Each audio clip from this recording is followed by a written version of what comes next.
दोस्तों, शिव पुराण के अनुसार एक समय में चित्रभानु नामक शिकारी शिकार कर अपने परिवार का पालन पोषण करता था। उस पर साहूकार का कर्ज था। समय से कर्ज चुकता न करने के कारण साहूकार ने उसे बंदी बना लिया। उस दिन शिवरात्रि भी थी। दिन भर वह भूख प्यास में रहते हुए भगवान शिव का स्मरण करते गया और दिन गुजर गया। शाम को साहूकार ने उसे कर्ज चुकाने के लिए अगले दिन तक का समय दिया और चित्रभानु को छोड़ दिया। तब चित्रभानु भूख प्यास से व्याकुल होकर शिकार खोजने लगा। देखते देखते शाम और फिर रात हो गई। तब वह एक तालाब के पास बेल के पेड़ पर चढ़ गया और रात बीतने की प्रतीक्षा करने लगा। उस बेल के पेड़ के नीचे एक शिवलिंग था। चित्रभानु अनजाने में बेल पत्र तोड़कर नीचे गिरा रहा था जो शिवलिंग पर गिर रहे थे। इस प्रकार संयोगवश वह दिन भर भूखा प्यासा रहा, जिससे उसका व्रत हो गया और शिवलिंग पर बेल पत्र गिरने से उसकी शिव आराधना भी हो गई। रात बीतने तक एक गर्भिणी हिरणी तालाब किनारे पानी पीने आई। तब वह धनुष बाण से उसका शिकार करने के लिए तैयार हो गया। उस हिरणी ने चित्रभानु को देख लिया। उसने शिकारी से कहा कि मैं गर्भवती हूँ, जल्द ही प्रसव करूंगी। उसने शिकारी से कहा कि तुम एक साथ दो जीवों की हत्या करोगे, जो ठीक नहीं है। हिरणी ने शिकारी को वचन दिया कि वह बच्चे को जन्म देकर आएगी, तब शिकार कर लेना। इस पर शिकारी ने उसे जाने दिया।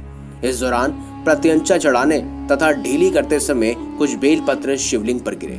इससे प्रथम पहर की शिव पूजा भी हो गई। कुछ समय बाद एक और हिरणी वहां से जा रही थी। तब शिकारी खुश होकर उसके शिकार के लिए तैयार हो गया। तब हिरणी ने उससे निवेदन किया कि हे शिकारी, मैं थोड़ी देर पहले ऋतु से निवृत्त हुई हूँ, कामातुर विरहिणी हूँ, अपने प्रिय की खोज में भटक रही हूँ। मैं अपने पति से मिलकर शीघ्र ही तुम्हारे पास आ जाऊंगी। तब शिकारी ने उसे जाने दिया। चित्रभानु शिकार न कर पाने से चिंतित था। रात्रि का आखिरी पहर बीत रहा था। इस बार भी कुछ बेलपत्र टूटकर शिवलिंग पर गिरे, जिससे दूसरे पहर की पूजा भी हो गई। तभी दूसरी हिरणी बच्चों के साथ वहां से जा रही थी। तब चित्रभानु ने उसका शिकार करने का निर्णय लिया। तब हिरणी ने उससे कहा, हे शिकारी, मैं इन बच्चों को इनके पिता के हवाले करके लौट आऊंगी। इस समय मुझे मत रोको और मुझे मत मारो। इस पर शिकारी ने कहा कि मैं मूर्ख नहीं हूँ, इससे पहले अपने दो शिकार छोड़ चुका हूँ। मेरा परिवार भी भूख प्यास से तड़प रहा है। तब हिरणी ने कहा, मेरा विश्वास करो, मैं इन्हें इनके पिता के पास छोड़कर तुरंत लौटने की प्रतिज्ञा करती हूँ। ऐसे करते हुए सुबह हो गई और अनजाने में ही शिकारी की शिवरात्रि की पूजा भी हो गई। उपवास और रात्रि जागरण भी हो गया।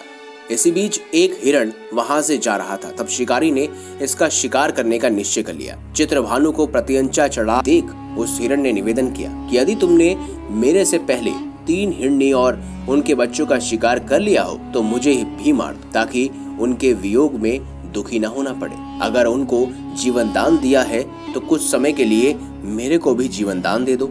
उनसे मिलकर मैं अवश्य दोबारा यहाँ आ जाऊंगा। हिरण की बातें सुनकर शिकारी के मन में रात का पूरा घटनाक्रम सामने आ गया। उसने सारा घटनाक्रम हिरण को बताया। तब हिरण ने कहा कि वह तीनों हिरणी उसकी पत्नियां हैं। जिस प्रकार वह तीनों प्रतिज्ञाबद्ध होकर गई हैं, उसकी मृत्यु से वह अपने धर्म का पालन नहीं कर पाएगी। जिस प्रकार तुमने उन पर विश्वास करके उन्हें जाने दिया, वैसे ही मुझे भी जाने दो। वह अपने परिवार के साथ जल्द ही यहाँ उपस्थित हो जाएगा। चित्रभानु ने उसे भी जाने दिया। शिवरात्रि व्रत और पूजा होने से उसका मन निर्मल हो गया। उसके अंदर भक्ति की भावना जागृत हो गई। कुछ समय बाद वह हिरण अपने दिए हुए वचन के कारण अपने परिवार के साथ शिकारी के सामने उपस्थित हो गया। उन जीवों की सत्यता, सात्विकता और प्रेम भावना को देखकर चित्रभानु को आत्मग्लानि हुई।